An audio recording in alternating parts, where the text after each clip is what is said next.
স্বাগতম সবাইকে। Hello everyone. আজকে আমরা চলে এসেছি আবার নতুন একটা ক্লাস নিয়ে। দেখো, আজকের ক্লাসে আমরা গুরুত্বপূর্ণ যে বিষয়টি নিয়ে আলোচনা করব সেটা হচ্ছে যে মাধ্যমিক 2025-এর জীবনবিজ্ঞানে কোন কোন টপিকগুলোকে আমাদেরকে বেশি করে ভালো করে পড়তে হবে সেগুলো। বিশেষ করে আমি বলতে চাই জীবনবিজ্ঞানটা কিন্তু খুবই একটা সহজ সাবজেক্ট এবং এই সাবজেক্টে একটু ভালো করে পড়লে ভালো স্কোর করা যায়, অর্থাৎ ভালো নাম্বার পাওয়া যায়। তো প্রথমত যে চ্যাপ্টারটা দেখতে পাচ্ছ, জীবজগতের নিয়ন্ত্রণ এবং সমন্বয়। এই চ্যাপ্টারে বেশ কিছু জিনিস আছে। ফর এক্সাম্পল, এই যে লজ্জাবতী গাছের পাতার চলনটা কেমন চলন সেটাকে জানতে হবে, বা বনচাঁড়াল পাতার যে চলন, যে বনচাঁড়াল পাতার যে চলন সেটা কেমন চলন সেটা জানতে হবে। একে ভারতীয় টেলিগ্রাফ উদ্ভিদ বা নিত্যরত উদ্ভিদ নামেও অভিহিত করা হয়ে থাকে। তার মানে হচ্ছে বেসিক কিছু জিনিস আছে এবং উদাহরণ সহ বেসিক জিনিসগুলো তোমাকে জানতে হবে। চলন গমনের পার্থক্যটা ভালো করে পড়তে হবে। পরবর্তীতে আমরা দেখব যে জগদীশচন্দ্র বসু যে যন্ত্রটা আবিষ্কার করেছেন সেই যন্ত্রটির নাম কি, নাম হচ্ছে ক্রিস্কোগ্রাফ। তো তিনি এর মাধ্যমে কি প্রমাণ করেন সেটা এখানে উল্লেখ করা আছে। পরবর্তীতে প্রত্যেকটার, যেমন ফটোট্রপিক চলন, হাইড্রোট্রপিক চলন কিংবা জিওট্রপিক চলন, এই ফোটোনাস্টিক চলন, থার্মোনাস্টিক, সিসমোনাস্টিক, প্রত্যেকটা কিন্তু উদাহরণ মনে রাখতে হবে। এই যে ছবি দেখতেই পাচ্ছ, ছবিতে উদাহরণটা দেওয়া আছে, এই উদাহরণটা তোমাকে মনে রাখতে হবে। আর প্রত্যেকটা উদাহরণ মনে রাখতে পারলে খুব সুবিধা হবে। আর প্রাণী হরমোনের ক্ষেত্রে যেমন হচ্ছে যে হরমোনের, উদ্ভিদ হরমোনের বৈশিষ্ট্যগুলো কী কী, উদ্ভিদ হরমোন কোন কোন কাজ করে, এটা 7 নম্বর পেজে রয়েছে, সাতটা প্রকাশনীর। তারপরে হচ্ছে হরমোন আর উৎসেচকের মধ্যে পার্থক্য কী, কারণ 2 নম্বরের পার্থক্য দিতেই পারে। রাসায়নিক প্রক্রিয়া, যেমন অক্সিনের যে ভূমিকা, অগ্রস্ত প্রকটতা হতে পারে, কোষ বিভাজন হতে পারে, কিংবা মূলের বৃদ্ধি হতে পারে, অথবা নেক্সট পেজে 9 নম্বর পেজে যেটা আছে সেটা হচ্ছে কি ফলের বৃদ্ধি, ট্রপিক চলন নিয়ন্ত্রণ কীভাবে করে অক্সিন, সেই পদ্ধতিগুলোকে তোমার জানতে হবে, সংক্ষেপে লিখতে হবে। এছাড়াও জিব্রেলিন হরমোন রয়েছে, সেই জিব্রেলিন হরমোনে কোন কোন কাজ রয়েছে, সেই কাজগুলো, ফলের বৃদ্ধি বা সাইটোকাইন উদ্ভিদের ফলের বৃদ্ধিগুলো কী কী হয় সেগুলো বিস্তারিতভাবে ছোট্ট করে সংক্ষেপে বিস্তারিত এখানে দেওয়া আছে। সংক্ষেপ কিন্তু ছোট্ট করে হলেও বিস্তারিতভাবে দেওয়া আছে এই পার্থক্য আকারে, এখানে দেখে নিতে হবে। পরবর্তী শর্ট কোশ্চেনে যেখানে পড়তে হবে, ইথিলিন একটা গ্যাসীয় হরমোন কী করতে সাহায্য করে, ফ্লোরিজেন কী করতে সাহায্য করে, ফুল ফোটাতে সাহায্য করে, এই ছোটো ছোটো প্রশ্নগুলো। আবার যে আমরা কৃত্রিম হরমোন ব্যবহার করি, তো কৃত্রিম হরমোন 12 নম্বর পেজে বলা আছে কী কী কী কী কারণে আমরা ব্যবহার করি, পরপর 4টে পয়েন্ট দেওয়া আছে, এগুলো পড়তে হবে। পরবর্তীতে উদ্ভিদ এবং প্রাণী হরমোনের পার্থক্যটা জানতে হবে। তুমি প্রত্যেকটা থেকে কী কী ধরনের হরমোন করিতে হয় সেগুলো জানার পাশাপাশি, যেমন থাইরক্সিন হরমোনের কাজ কী, কী কী কাজ, একে ক্যালোরিজেনিক হরমোন কেন বলা হয়, পেজ নম্বর 15-তে আছে। পরবর্তীতে তুমি ইনসুলিন, এই যে ইনসুলিনের কাজ কী, আর ইনসুলিন আর গ্লুকাগন এরা কী করে, বিপরীতধর্মী কাজ করে, কেন, তাহলে ইনসুলিন কী কাজ করে আর গ্লুকাগন কী কাজ করে, এই জিনিসটাকে জাস্ট লিখে দিতে হবে, তাহলে এখান থেকে আমাদের হয়ে যাবে। নেক্সট হচ্ছে অ্যাড্রিনালিন গ্রন্থির ক্ষেত্রে, এখানে লক্ষ্য করো অ্যাড্রিনালিন গ্রন্থির ক্ষেত্রে কী কাজ করে সেগুলো এখানে লেখা আছে। শুক্রাশয়টা পড়ে নিবা। ডিম্বাশয় থেকে কী উৎপন্ন হচ্ছে, প্রোজেস্টেরন আর ইস্ট্রোজেন, সেটাও কিন্তু তুমি দেখে নিতে পারবা। কয়েকটা প্রশ্ন, অন্তঃক্ষরা বহির্ক্ষরার মধ্যে পার্থক্য কী, পার্থক্যটা জানতে হবে। স্নায়বিক পথ, এই যে উদ্দীপনা গ্রহণ, সাঙ্গভক নিউরন, স্নায়ুতন্ত্র, আজ্ঞাভক নিউরন, কারক, সাড়া প্রদান, এইটা কিন্তু খুবই গুরুত্বপূর্ণ। কেন, এই শর্ট কোশ্চেন আমি লিখেছিলাম যে একটা বাচ্চা ছেলে কাঁদছে, তো সে অবস্থায় তুমি কী করবে সেটা স্নায়ু উদ্দীপনার মাধ্যমে লিখে দেখাও। অথবা যে কোথাও ঘন্টা বাজলো, তোমার দরজায় কেউ এসে নক দিল বা ঘন্টা বাজালো, তখন তুমি সেখানে গিয়ে দরজাটা খুলছো, কীভাবে এটা কাজ করছে সেটা এই উদ্দীপনার মাধ্যমে লিখে দেখাতে হবে, যেটা অলরেডি লিখিয়ে দেওয়া হয়েছে। পরবর্তীতে এই ছবিটা, অক্সিজেনের ছবিটা একবার দেখবে। আর এখানে আর একটা জিনিস আমাদের পড়তে হবে, সেটা হচ্ছে যেমন এই যে স্নায়ুকোষ এবং স্নায়ুতন্ত্র এবং স্নায়ুর মধ্যে অন্তঃসম্পর্ক, এটা কিন্তু খুবই গুরুত্বপূর্ণ, পেজ নম্বর 22-এ রয়েছে। এখানে যে 4 থেকে 5 লাইন বা 6 লাইনের মধ্যে দেওয়া আছে, এটাকে পড়তে হবে। পরবর্তীতে আমরা দেখতে পারবো সাইনাপস বা স্নাইনাপস বা সাইনাপস বা স্নায়ু সন্নিধি কাকে বলে, পরপর দেওয়া আছে, কাকে বলে, অবস্থান কোথায়, গঠন কোথায়, কাজ কোথায়, এই জিনিসটা কিন্তু তোমার মনে রাখবে 23 নম্বর পৃষ্ঠাতে। আর নেক্সট আমরা যদি দেখি মস্তিষ্কের প্রত্যেকটা অংশ কোথায় কী কাজ করে, গুরু মস্তিষ্ক কী কাজ করে, বা থ্যালামাস কী কাজ করে, হাইপোথ্যালামাস কী কাজ করে, প্রত্যেকটা তোমাকে 25 নম্বর পৃষ্ঠায় দেখতে হবে এবং মনে রাখতে হবে। এরপরে হচ্ছে যে মেনিনজেস এবং সিএসএফ এর মধ্যে পার্থক্য বা কোনটা কী কাজ করে, এই জন্মগত এবং অর্জিত পরিবর্তক ক্রিয়ার মধ্যে কী কী পার্থক্য আছে, বা কী কী জন্মগত পরিবর্তক ক্রিয়া উদাহরণ কী, অর্জিত পরিবর্তক ক্রিয়া উদাহরণ কী, এগুলো তোমাকে জানতে হবে। পরবর্তীতে আমরা দেখতে পাবো মানুষের চোখ, এই যে চোখ পড়েছে 27 নম্বর পৃষ্ঠাতে, চোখের ছবিটা কিন্তু খুবই গুরুত্বপূর্ণ। বারবার বলছি, চোখের ছবিটা খুবই ভালো করে পড়বে এবং পেন্সিল দিয়ে আঁকবে। আর এখানে প্রত্যেকটা চোখের যে অংশ রয়েছে, প্রত্যেকটা কী কী কাজ সেগুলো তোমাকে দেখতে হবে। একনেত্র দ্বিনেত্রের মধ্যে পার্থক্যটা একবার দেখতে হবে। উপযোজন তো তোমরা পড়েছো। এই যে মায়োপিয়া ভৌতবিজ্ঞানে পড়া হয়েছে, হাইপারমেট্রোপিয়া ভৌতবিজ্ঞান জীবনবিজ্ঞান, দুই জায়গাতেই আছে, তাহলে এটা পড়া আরও সহজ, 30 নম্বর পেজে রয়েছে। তারপরে হচ্ছে তোমার এই যে গমনের চালিকা শক্তি, এটা কিন্তু খুবই গুরুত্বপূর্ণ। গমনের চালিকা শক্তি এক্সট্রা দিয়ে দিলাম। এর পরবর্তী দেখবো এই যে মাছের মায়োটম পেশি, মাছের যে মায়োটম পেশি রয়েছে এটা কীরকম ভূমিকা, পারলে ছবিটা আঁকিয়ে দেবে, আরও সুবিধা হবে। জাস্ট ছবি আঁকানো খুবই সহজ। একটা মাছ আঁকিয়ে দিবা তুমি, ব্যাস মাছ আঁকিয়ে সেখান থেকে জাস্ট মায়োটম পেশিটাকে তুমি সুন্দর করে একটু আঁকিয়ে দেবে, যে লিখে দেবে এটা মায়োটম পেশি, তাহলে হয়ে যাবে। নেক্সট হচ্ছে পাখি যে উঠছে, পাখি উড্ডয়নকালে একটা পেশি থাকে, উড্ডয়ন পেশি। এই পেশিটা কী পেশি নিয়ে গঠিত, সেগুলো কীভাবে কাজ করে, অথবা মানুষের দ্বিপদ গমন কী করে। এই যে ডান হাত যদি সামনে আসে তাহলে সেই সোজায় বাঁ পা সামনে চলে আসে, অর্থাৎ বাঁ পা সামনে এসেছে মানে ডান হাতটা সামনে আসবে, এরকম যে একটা ব্যাপার থাকে এখানে সুন্দর করে দেওয়া আছে। আর এখানে এই যে বিজোড় পাখনাগুলো, জোড় বা বিজোড়, পাখনা আছে, একটা করে বিজোড় পাখনা আছে, জোড় বিজোড় এই পাখনাগুলো কীভাবে কাজ করে মাছের ওঠানামা করতে, গমনে, এইগুলো তোমাকে জাস্ট মনে রাখতে হবে। শর্ট কোশ্চেন আকারে দিতে পারে, বড় কোশ্চেন আকারেও দিতে পারে। আর পরবর্তীতে আমরা দেখব এই যে কবজা সন্ধির উদাহরণ, বল সকেট সন্ধির উদাহরণগুলো তোমাকে জানতে হবে। নেক্সট হচ্ছে ফ্লেক্সন কি, হাতটাকে ফ্লেক্সন মানে কি, ফ্লেক্সন মানে হাতটাকে জড়ো করে নেওয়া, এক্সটেনশন মানে হাতটাকে শার্ট করে দেওয়া, অ্যাবডাকশন ব্যায়াম করা, অ্যাবডাকশন এই যে ছবি দেখো আর ব্যাপারটা বুঝে নাও, অলরেডি যেহেতু বুঝিয়ে দেওয়া আছে আমি আর এখানে যাচ্ছি না, ব্যাস এগুলোই পড়ে নিতে হবে। আর শর্ট কোশ্চেনগুলো এতদিন পর্যন্ত টেস্ট পেপার নেওয়ার পর থেকে এবিটিএ থেকে শুরু করে পর্ষদের সমস্ত কিছু তো করা হয়েছে, সেগুলো তো ভালো করে একটু পড়ো, তাহলে হয়ে যাবে। ক্রোমোজোমের ক্ষেত্রে এই যে ক্রোমোজোম ডিএনএ এবং জিনের মধ্যে অন্তঃসম্পর্ক কী, এটা কিন্তু খুবই গুরুত্বপূর্ণ, এটা পড়তে হবে 39 নম্বর পৃষ্ঠাতে। তারপরে আমরা যে দেখব এই যে সেক্স ক্রোমোজোম এবং অটোজোমের মধ্যে পার্থক্য কী, এর পার্থক্যটা কিন্তু আমাদেরকে জানতে হবে, 40 নম্বর পেজে লেখা আছে। তারপরে ক্রোমোজোমের গঠনটা তুমি দেখতে পারো, খুবই ভালো, এই ছবিটা আঁকা প্র্যাকটিস করবে, ছবিটা ক্রোমোজোমের গঠন। বা এই জায়গাটা আছে কি বলে, এই যে কাইনেটোকোর কি, 41 নম্বর পৃষ্ঠায় কাইনেটোকোর কি, অথবা আমার হচ্ছে নিউক্লিয় অর্গানাইজার বা নর অঞ্চল কি, বা টেলোমিয়ারের কাজ কি, এইগুলো কিন্তু ছোট ছোট কোশ্চেন আসতে পারে। ডিএনএ সম্পর্কে, নিউক্লিক অ্যাসিড যে ডিএনএ আরএনএ থাকে, সেই ডিএনএ আরএনএ কী নিয়ে গঠিত, এর যে অ্যাডিনিন গুয়ানিন থাইমিন সাইটোসিন থাকে, সেগুলো কীভাবে কোনটা থাকে, বা তাদের মধ্যে ডিএনএ এবং আরএনএর মধ্যে পার্থক্য, এটা কিন্তু খুবই গুরুত্বপূর্ণ, পেজ নম্বর 42 রয়েছে। তারপরে যদি আমরা যাই ডিএনএ আরএনএ পার্থক্যের পরে, তাহলে দেখবো ইউক্রোমাটিন হেটারোক্রোমাটিনের পার্থক্যগুলো একটু করে দেখবে, ঠিক আছে, কেননা এগুলো গুরুত্বপূর্ণ পার্থক্যগুলো। পার্থক্য পড়লে টপিকটা সম্পর্কে একটা ওভারঅল ধারণা আমাদের হয়ে যায়। পরবর্তীতে আমরা দেখব এই যে রাইবোজোম, মাইটোকন্ড্রিয়া কিংবা নিউক্লিয়াস সেন্ট্রোজোম, এগুলো কোষের ক্ষেত্রে কীভাবে সাহায্য করে সেগুলো এখানে রয়েছে।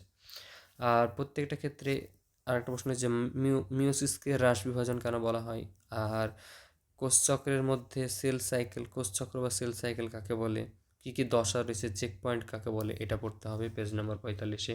মাইটোসিসকে সদৃশ বিভাজন কেন বলা হয়, একটাকে হ্রাস বিভাজন বলে, একটাকে বলা হয় সদৃশ বিভাজন, কেন বলে, সেগুলো আমরা এখান থেকে জানবো।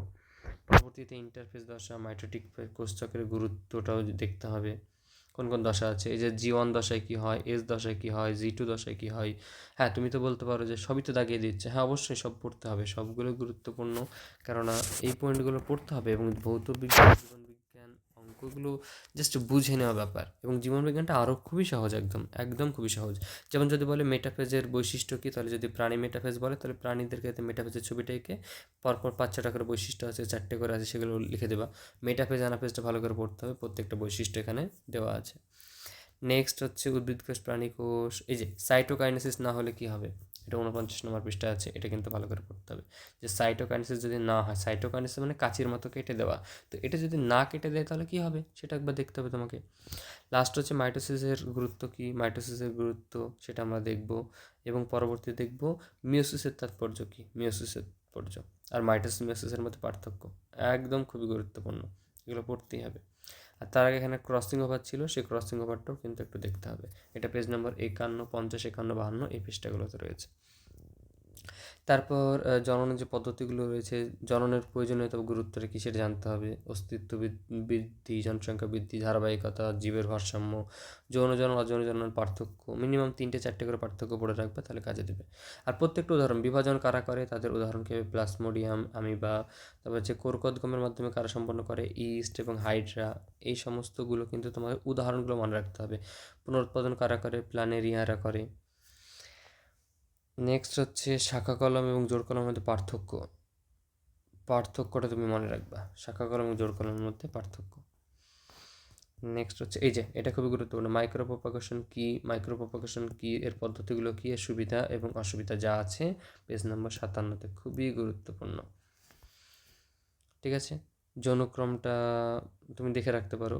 আর ফুলের গঠন, এই ফুলের গঠনটা কিন্তু এবারের জন্য খুবই ইম্পর্ট্যান্ট, 59 পেজ। ফুলের গঠনটা চিত্র সহ তুমি যে দেখাতে পারো, অথবা ফুলের গঠনের ছবিটাও কিন্তু আসার মতো। ব্যাস, ফুলের গঠনটা তুমি একটু ভালো করে দেখবে।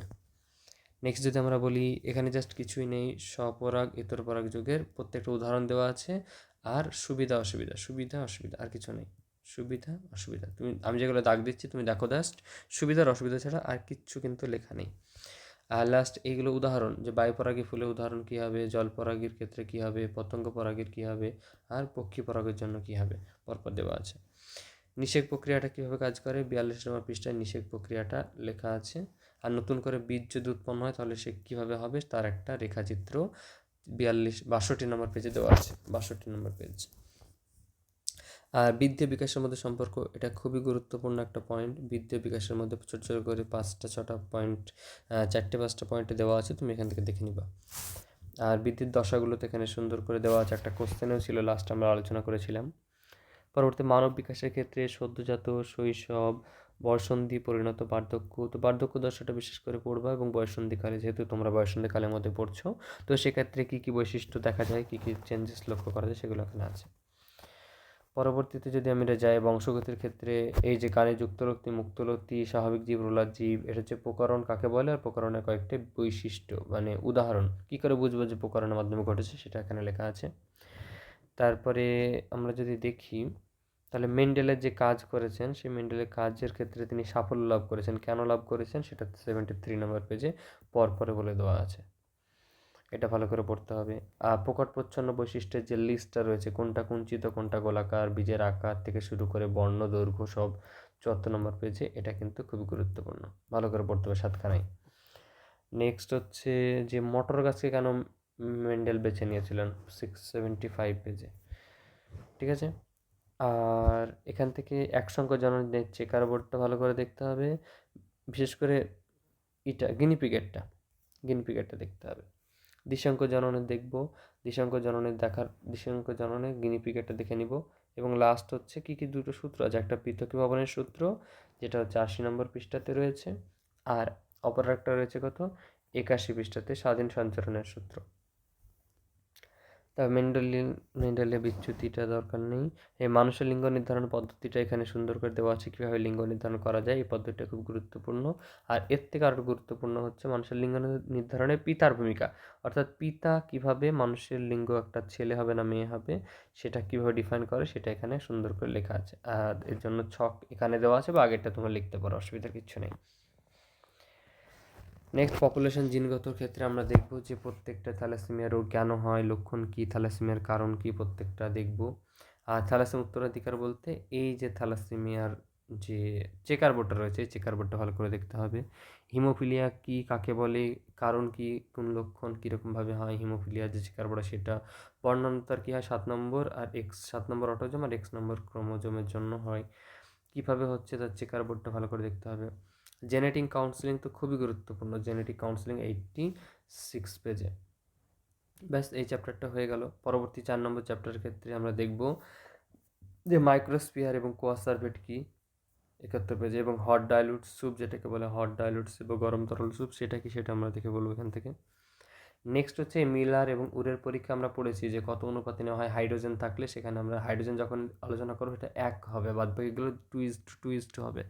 তো এই পরীক্ষাটা কিন্তু তোমাকে দেখতে ভালো করে। এতদিন পর্যন্ত গ্যাসগুলোর নাম বা পার্সেন্টেজ ইজ টু আকারে পড়েছি, বাট এখন আমাকে বলছি পরীক্ষাটা ভালো করে দেখতে হবে। এটা হচ্ছে পেজ নম্বর 92। নেক্সট হচ্ছে আমরা যদি ভালো করে দেখি যে কী কী মুখ্য ঘটনাগুলো ঘটেছে, পেজ নম্বর 94 রয়েছে। পেজ নম্বর 94-এর মধ্যে কী কী মুখ্য ঘটনা ঘটেছে সেটা আমার দেখতে হবে। পরবর্তীতে ল্যামার্কের অঙ্গের ব্যবহার অব্যবহারের সূত্রটা ভালো করে পড়তে হয়, এবং অর্জিত বৈশিষ্ট্য উত্তরাধিকার এই দুটো কিন্তু ভালো করে পড়তে হবে। ল্যামার্কের পক্ষে দুটো সাক্ষী দাঁড় করাবা আর বিপক্ষে কিছু সাক্ষী দাঁড় করাবা। নেক্সট হচ্ছে ডারউইনবাদের ক্ষেত্রে শর্ট কোশ্চেন তো আসবেই, বাট ডারউইনের অস্তিত্বের জন্য সংগ্রাম, 3টে সংগ্রাম, একটা আন্তঃপ্রজাতি, একটা অন্ত, আর একটা হচ্ছে প্রতিকূল পরিবেশের জন্য, আর যোগ্যতমের উদ্বর্তন আর প্রাকৃতিক নির্বাচন, এই 3টি কিন্তু আমাদেরকে খুবই গুরুত্বপূর্ণ। এটা হচ্ছে 2, 1, 3, তাহলে 1, 2, 3 এই 3টে কিন্তু খুবই ভালো করে পড়তে হবে, একদম স্টার দিয়ে পড়ে নাও। নেক্সট যদি আমরা দেখি তাহলে হচ্ছে এই জিরাফের গলা যে লম্বা হচ্ছে, তো এই বিষয়ে ডারউইন কি বলেছিল, আর ডারউইনের পরবর্তীতে যে আমরা জেনেছিলাম ল্যামার্ক কি বলেছিল সেগুলো সম্পর্কে বিস্তারিত লেখা আছে। এখন এই ঘোড়ার জীবাশ্মের যে অ্যারোটা যুগসহ এটা মনে রাখতে হবে। ঘোড়ার জীবাশ্মের কয়েকটি বৈশিষ্ট্য রয়েছে, বৈশিষ্ট্যগুলো তুমি এখান থেকে দেখতে পাবে। নেক্সট হচ্ছে ঘোড়া যে পূর্ববর্তী বৈশিষ্ট্য, ইওসিন যুগে যে ইওহিপ্পাস ছিল এবং বর্তমানে ইকুয়াস ছিল, তো এই দুটো যুগের মধ্যে যে ঘোড়াগুলো ছিল সবগুলো পড়তে হবে, বাট এই দুটো কিন্তু আরও গুরুত্বপূর্ণ বেশি করে পড়তে হবে। সমসমস্ত অঙ্গ, সমবৃত্তি অঙ্গ কোনগুলো, উদাহরণগুলো জানতে হবে ভালো করে, উদাহরণগুলো জানলে হয়ে যাবে। তারপর হচ্ছে নিষ্ক্রিয় অঙ্গগুলোর উদাহরণ কী হবে, ভেস্টিজিয়াল অঙ্গ বা নিষ্ক্রিয় অঙ্গ বলতে কী বোঝায়, এমন কিছু অঙ্গ যেগুলো আগে কাজে দিত বাট এখন কোনো কাজে লাগে না, যেমন কক্সিক, প্লিকা, শল্কপত্র, পেঁয়াজ প্রভৃতি। হৃৎপিণ্ডের ক্ষেত্রে প্রকোষ্ঠ দিয়ে কীভাবে বিচার করা যায় এটাকে একবার দেখে রাখতে হবে, হৃৎপিণ্ডের পরপর ছবি দেওয়া আছে। হ্যাঁ, এই জিনিসটাকে বেশ ভালো, ব্যক্তিজনই জীবজনকে পুনরাবৃত্ত করে, ব্যক্তিজনই জীবজনকে পুনরাবৃত্ত করে, এই প্রশ্নটা কিন্তু 104 পৃষ্ঠা, খুবই ভালো। এখান থেকে 3-4 লাইন করে পড়ে দিলে হয়ে যাবে যে জাতিজনই বলছে এই পর্যন্ত, বায়োজেনেটিক সূত্রের মাধ্যমে পড়ছে। নেক্সট হচ্ছে প্রত্যেকটা, যেমন হচ্ছে মাছের ক্যাকটাসের অভিযোজনগত বৈশিষ্ট্য পড়বে, পটকা, পটকা কীভাবে বায়ু তোলে কী করে, এগুলো গল্প আকারে জাস্ট তুমি পড়লে বুঝতে পারবে, একটু জাস্ট পড়লে তুমি একটু মনে করে লিখে দিতে পারবে। সুন্দর গাছের জন্য শ্বাসমূল রয়েছে, অতিরিক্ত লবণ মোচনের জন্য আছে। উটের ক্ষেত্রে কী কী আছে, উটের ওয়াটার স্যাক থাকে, উটের কুজ থাকে, কুজে ফ্যাট থাকে, এগুলো লিখে দিতে হবে। ও যে আরবিসি থাকে সেটা ডিম্বাকার হয়, তাই তো। শিম্পাঞ্জির কী কী সমস্যা, ডিবি থেকে বের করা, শিম্পাঞ্জি বাদাম ভেঙে খাচ্ছে, এগুলো জাস্ট বেসিক। ওয়াগটেল নৃত্য কাকে বলে, খাবারের জন্য ইংরেজি আটের মতো যে নৃত্য প্রদর্শন করে, এগুলোই একটা স্কাউট ধরনের থাকে, একটা ফোরেজার নামক দুটো কী থাকে, কর্মী মৌমাছি থাকে, এটা ওয়াগটেল নৃত্য অনেক সময় বলে। ওয়াগটেল নৃত্য কী, এগুলো হচ্ছে জাস্ট বেসিক, একদম একদম মানে তুমি একটু জাস্ট পড়লে মনে থাকবে। আর এইটা বলে অ্যাসপিলিয়া রুডিস, এটা কিন্তু একটা গুরুত্বপূর্ণ পড়া, যেটা তোমার মনে রাখতে হবে। নেক্সট হচ্ছে আমরা যদি দেখি নাইট্রোজেন চক্রটা, নাইট্রোজেন চক্র যদি দেয় তো দেবে, অথবা না দিলে নাইট্রোজেন চক্রের পর এই যে নাইট্রিফিকেশন, অ্যামোনিফিকেশন আর ডিনাইট্রিফিকেশন, এই 3টে কিন্তু টপিক তোমাকে খুবই সুন্দর করে পড়তে হবে।